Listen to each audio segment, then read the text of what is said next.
Hi, welcome back to my channel. It's Sarah, or the Fluffy Curvy Princess. If you're new here, be sure to subscribe and give us a like. I've heard a lot about Colleen Hoover. I've heard her accused of romanticizing abuse, that her writing is on par with a tween's Wattpad fanfiction, and most recently, that her best-selling novel It Ends With Us have been made into a feature-length film. And I've wanted to read one of her books for a while just to see if they're as awful as people have been saying, and in my honest opinion, this wasn't actually that bad.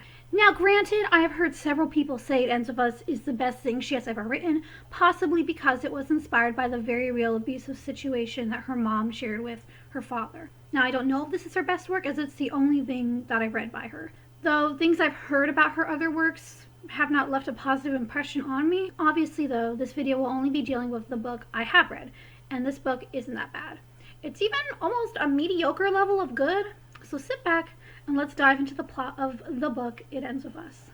It Ends With Us starts with a young woman named Lily getting a breath of fresh air on a rooftop because she just gave what I would consider a non-eulogy at her dad's funeral. What do I mean by that? Well, she stood up, said she would list the best things about her father, and then it was just radio silent for several minutes. Now, granted, she has a good reason for this, as it is revealed within that first chapter that her father was very abusive to her mother and would often beat her. She felt she had nothing good to say about him. This abuse was not known by the other people in the community, as her father was the mayor of the town they lived in. Now, for better or worse, Lily's mom texted her saying that she understands Lily just froze up and didn't know what to say, thinking the silence was a mistake. And not wanting to cause too much drama, Lily accepts this answer. While she's on the rooftop thinking about all this, she runs into Ryle Kincaid, who is this super hot neurosurgeon that lives in the building, which Lily actually, by the way, does not live in this building. How she got into an apartment building in Boston without a passcode, as pretty much all apartment buildings, I'm pretty sure, have. In fact, later in the book, when she has friends in the building or lives in the building, she mentions typing in the passcode, and I'm like, exactly. There's a passcode, so how'd you get up there the first time? Anyway, the two of them get to talking and sharing some TMI stuff about their lives. Lily talking about her father, while talking about how he's a neurosurgeon and ended up doing surgery on a child, and this child was accidentally shot by his brother. They get talking, and it's obviously there's attraction and tension, but it all stays pretty PG and casual, and the actual conversation is kind of sad and sweet. Until the most shocking revelation is dropped, and that is that Lily's full name is Lily Blossom Bloom. I'm kidding, obviously, but come on, man. Why would you name your daughter that? Why? And you know what is the real kicker here? Is Colleen Hoover acknowledges that this is cringe. She's like, has Lily say, oh, I know, it's so embarrassing. I can't believe my parents named it. Why would you name her? Colleen, you acknowledge that this is stupid. Why would you keep it in there? You pointing it out does not make it better. If anything, I feel like it makes it worse and more cringe than if you had just ignored it. You chose the name, girl. Like, no one was forcing you to name her Lily Blossom Bloom, as far as I'm aware. Anyway, Ryle and Lily go their separate ways. After Lily gets home, she digs into her old diaries. She said as a teenager she didn't want to write in a diary because she was too cool for that, at least in her mind as a teenager. So she wrote letters to Ellen. Yes, that Ellen, the problematic lesbian with her own talk show that played Dory. And boy, does Colleen Hoover milk that stupid Dory thing dry, and I'm getting ahead of myself, but just keep that in mind. As Lily reads her diaries, it was revealed to us what her upbringing was like. She shows us the specific details of the abuse that went on in her home, and the resentment and fear she held towards her father. Her life is changed, though, when she notices a boy next door living in an abandoned house. These parts of the book of the flashbacks I honestly feel like, are kind of well done, despite the fact that the setting is a cringe letter to Ellen. Like, every once in a while, she'll mention something to, like, Ellen referencing the show, and I'm, like, reminded of the context, and I'm like, ew. But, other than that, the writing was actually pretty decent. And the whole book, I feel like, is like this. There are emotional, well-written plot lines and beats, and then just the most cringe filler will, like, slap you back into the reality of this being a Colleen Hoover book. Anyway, so the letters reveal that Lily met a boy named Atlas living next door. She takes pity on him, she starts hanging out with him, and eventually gives him food and clothes. After reading an entry, Lily sets the book aside for about 6 months. Also, something I find interesting is Lily actually remarks in the book that until Atlas entered her life, she had nothing to write about, even though she had written several diaries before. Girl, why would we put this in here? Why would we do that? Anyway, after reading an entry, Lily sets the book aside for now, and the story fast forwards 6 months. Now, Lily is opening a flower shop because, of course, why the heck not? Lily Blossom Bloom is opening a flower shop. Again, Colleen, why would you write yourself in this cringe corner? Why would you do that? And Colleen Hoover in that rooftop scene also acknowledges it, saying briefly how Lily kind of wanted to open a flower shop, but how she's afraid to because of her name. Acknowledging the cringe does not make it better, Colleen. Does not. Okay, so back to the subject. Lily's opening her own store, and then what I like to call the super convenient, predictable plot device enters, and her name is Alyssa. Out of all the things I dislike in this book, Alyssa is probably number 2 on that list. We'll get to number 1 later. But for now, I just want to talk about this woman. She is so irritating. She walks into the store walking designer clothing, immediately tells Lily she wants a job, even though she hadn't been looking for one and had just been going on a walk. She immediately is hired and helps Lily out, as well as becoming her instant best friend forever. Apparently, she is filthy rich and super bored, so that's why she wants a job in the first place. While helping Lily, though, Lily gets hurt and Alyssa tells her to wait there so she can go get her husband, who's also with her brother, who happens to be a doctor. Now, if you have a functioning brain in your head, I think you might know where this is gonna go. So her husband and Ryle Kincaid show up, both wearing adult-sized onesies. Yeah, like footy pajama onesies, because some bar in the area gives free beer to people showing up in onesies. Again, cringe. The amount of times Colleen Hoover talks about this in detail irritates me so bad. Why would you do that? It is a very uncomfortable image that I have to live with in my mind now. Well, they show up half drunk and in onesies, and Ryle and Lily clearly recognize each other immediately. He fixes her foot, and through the meeting, the 3 of them become friends. Now, throughout these 2 encounters, Ryle has been unbelievably and uncomfortably horny for Lily, because why the heck not? He has decided he has to sleep with her. But Lily really doesn't want to, because it's revealed that Ryle does not want a serious relationship. He just wants to have a little fun, while Lily does want a serious relationship if she's going to be with someone like that. So I kid you not, in the stupidest event ever, a few days later, Lily opens her door to see Ryle there, in his hospital scrubs. He just got off a 48-hour shift.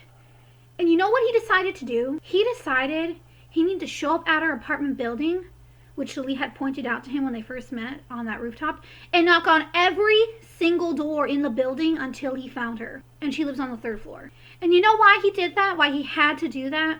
Knock on so many doors? Yeah, because he had to bang her. Again, 48-hour shift. I have friends who are in the medical field. Trust me, I mean, I could be wrong, but I don't think any man after a 48-hour shift is thinking about anything other than passing out. So Lily tells him no, because she has self-respect. And Ryle's response is to get on his knees, wrap his arms around her legs, and literally beg to be allowed to sleep with her. At one point later in the book, Lily is telling her friend about this incident, and she's like, it's not as pathetic as it sounds. Oh, honey, trust me, it definitely is. And since she kind of has the hots for him, she agrees against her better judgment. But when she gets out of the shower, he's passed out like a normal human being would be.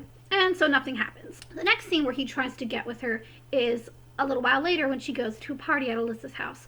On her way there, we're introduced to her gay best friend, Devin, who only shows up once and is possibly the worst friend to ever exist. So if we just ignore the fact that he's the most stereotypical gay best friend ever, he also does some pretty heinous stuff. He touches her chest while he's adjusting her dress to make her look more sexy. And even though it's kind of clear Lily isn't comfortable and they're not that close, later at the party, Ryle approaches Lily and they start talking and they get into an argument when they're off on the rooftop again. And when she comes down, he hoists her over his shoulder. And guess what gay best friend's response is? Devin laughs. Despite the fact that it's obvious she does not want to be carried off into this guy's bedroom. He laughs as his bestie's being dragged away. And the only thing he says is, be my guest. Worst friend ever. Thankfully, they spent the night together and nothing happens. In fact, Ryle's whole point of dragging her off was to be like, you know what, I do care about you. And to prove it, we're going to spend the night together and not do anything. Okay, whatever, you weirdo.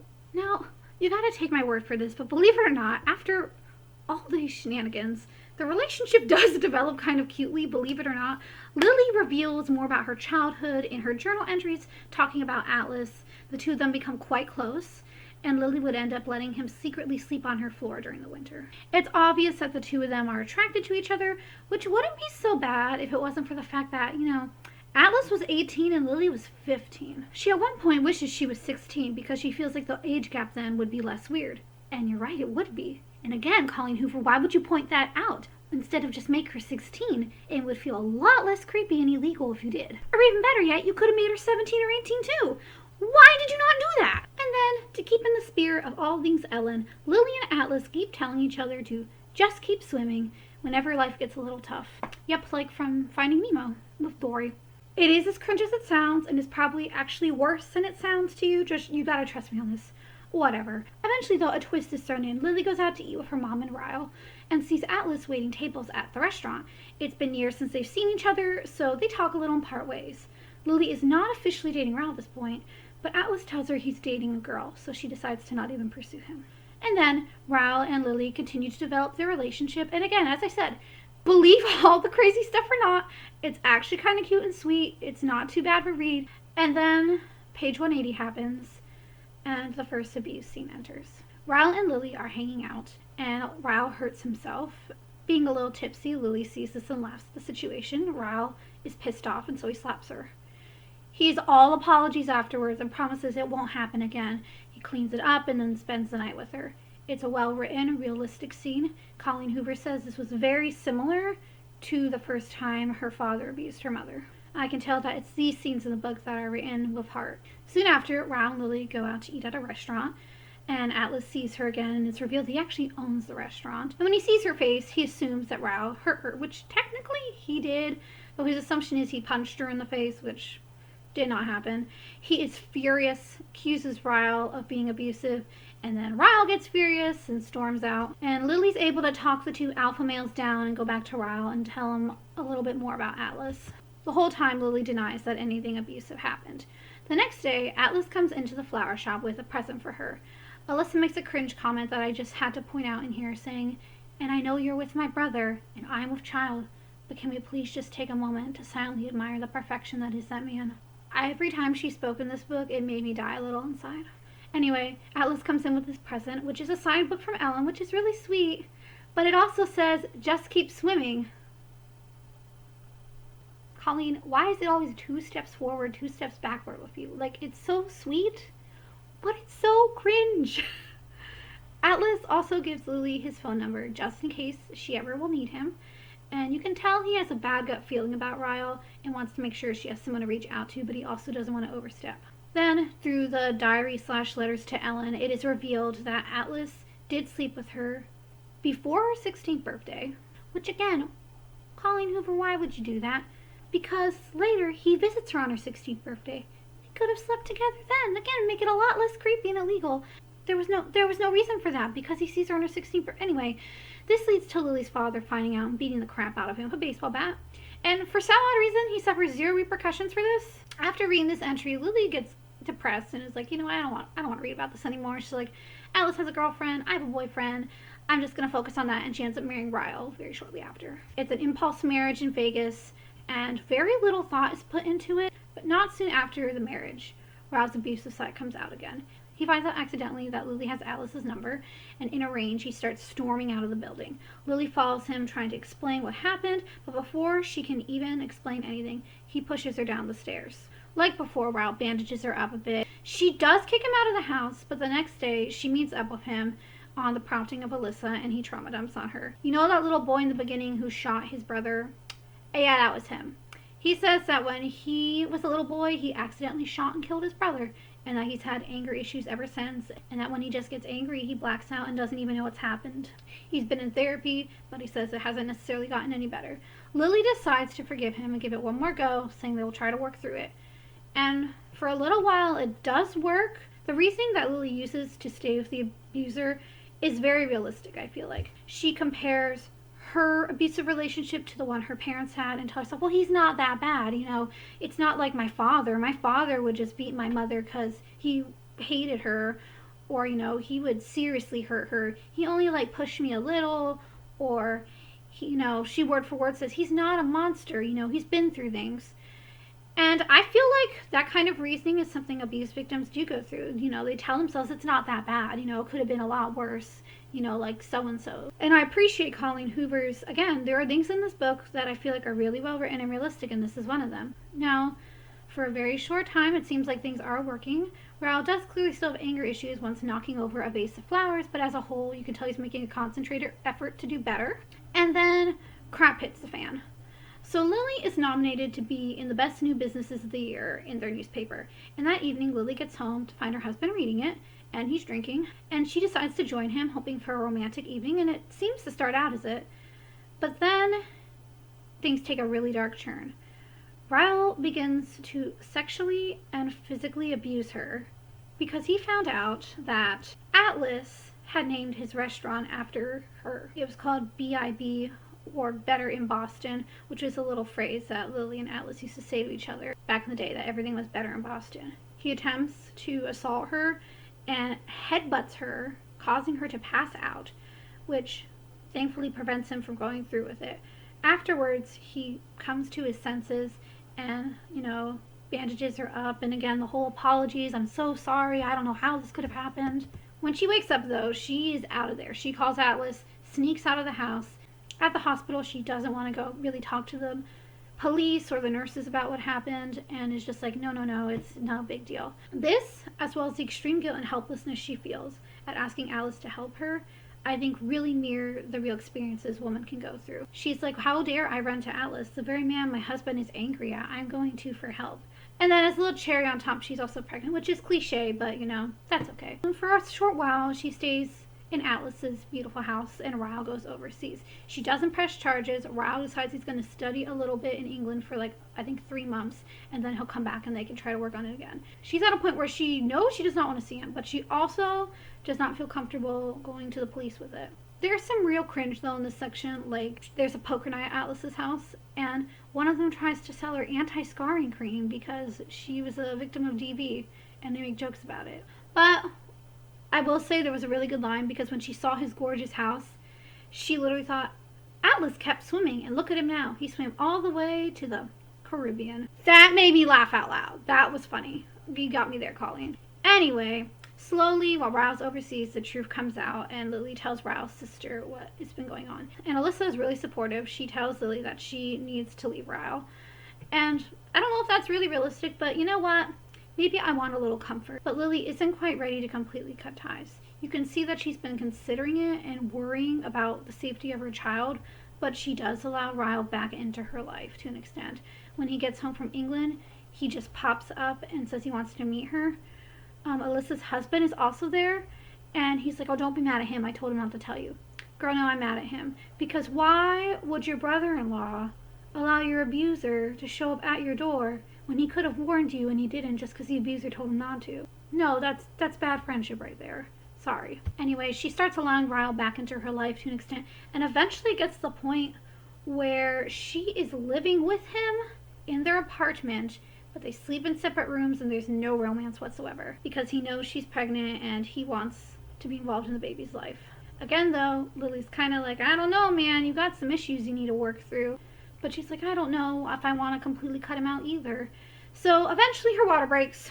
Ryle takes her to the hospital and she gives birth to their child. While she is there, Lily is holding her baby and decides that she needs to divorce Ryle. And this is my number one hang-up with the book. Not the divorce, what I'm about to say. Lily does not decide to leave Ryle for herself. And I feel like she didn't even leave for her daughter, despite the fact that's what she says she's doing. She left Ryle, according to her, so that her daughter didn't have to see her dad's bad side and watch her dad abuse her mom. But she does allow Ryle to have custody. What? If anything, I feel like this is serving to Ryle. It's like, well, I can't be with you because you'll abuse me, and that'll stress my daughter out because she'll see you being a bad person. We don't want her to see you being a bad person. So we're going to separate because our relationship's what causes the abuse, and you can continue to see her and have partial custody. Excuse me? Ma'am, this man tried to SA you, and he pushed you down a flight of stairs. He is in no place to be having custody over an infant child. No. I understand throughout the story, Colleen Hoover says that Lily makes choices that maybe aren't always perfect. And I respect that. I think that's realistic, and I understand her writing that. But I feel like Colleen Hoover doesn't always make it clear when these decisions are bad. Lily's reasons to leave Ryle were good and respectful, but they're kind of iffy. It wasn't to protect herself, or even to protect her daughter from physical harm. It's to prevent her daughter from having a bad relationship with her dad. It's debatable whether this is good or not, and it can be seen in the final results when she allows Ryle, a man who beat and tried to assault her, to continue to see and live with his daughter. Colleen herself admits in her author's note after that this kind of man is a man not worth taking risk for, meaning you should divorce them.